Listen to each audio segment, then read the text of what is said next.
Hey, everybody, welcome to this episode of the Disc Golf Answer Man. The Castro? What's going on, Bobby, Eric, and Robert? This is Felix checking in again, just with kind of a question / comment.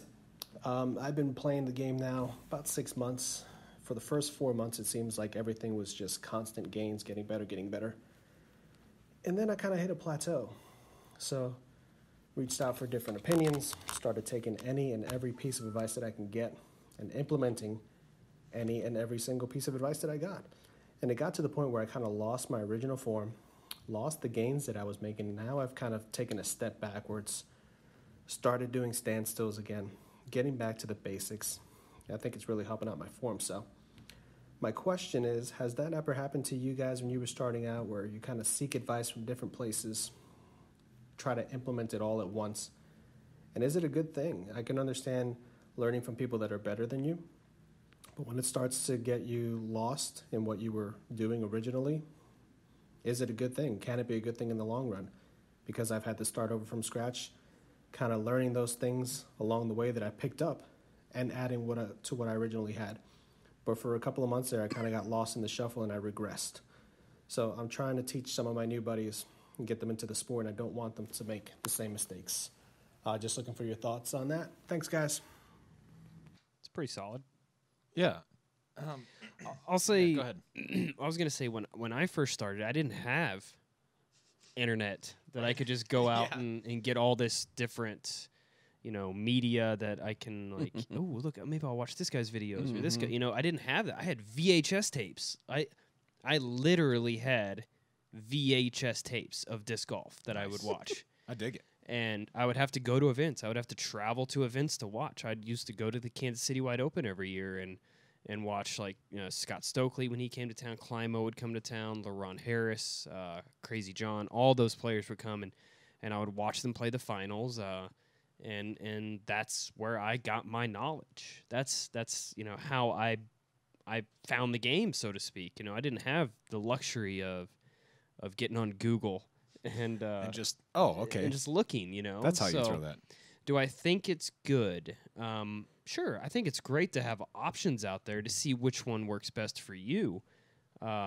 Absolutely, I think it's awesome to have the different styles that you can go through to figure out what best sets your game set on the course. Keeping in mind, you don't want to play out of your comfort zone. Right.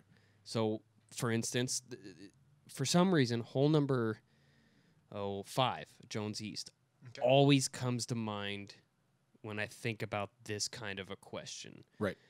When we step up to hole 5, it's okay. How far is hole 5? Would you say 430, 440, 477? Yeah. Okay, is what. Yeah, what that's Anthony what the says. T sign reads. Okay, I think it plays a little shorter than that, but I agree. Yeah, I'd agree with that, but not much. I mean, not much. It's a pull, but it's got OB pretty much the entire length. There is one little section of it that's layup area, but if you're not familiar with it, you can go on YouTube now and watch it. But when I step up to this hole, and Robert and I are playing a dollar match or a tags match or whatever, no matter what the score is. That's right. Every single time we have the most different discs in our hand. Yes. He's typically throwing a Warden. Yep. And I'm typically throwing a Trespass. Right.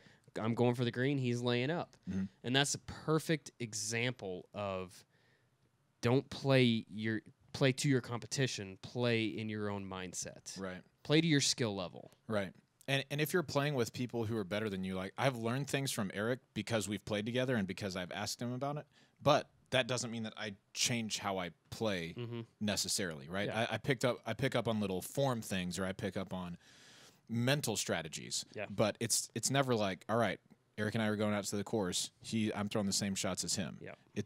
I think it's really important, and you alluded to this, Felix, that when you finally kind of shed some of the advice and just got back to basics, that's when you started to improve again.